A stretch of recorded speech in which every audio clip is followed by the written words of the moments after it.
în fața dumneavoastră și să vă transmit gândurile mele la început de an școlar 2023-2024. Această primă zi de școală ne găsește pe fiecare dintre noi cuprinși de emoție, speranță și nostalgie. Așa cum se obișnuiește la fiecare început de an, fiecare dintre noi are stabilit obiective mărețe pe care dorește să le îndeplinească.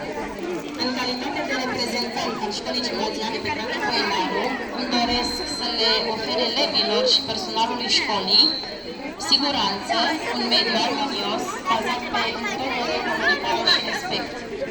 Și pentru că lucrul bun se face întotdeauna în echipă, stimați părinți, vin către dumneavoastră cu speranța într-o colaborare mult mai bună, pentru că este esențial ca și dumneavoastră să vă implicați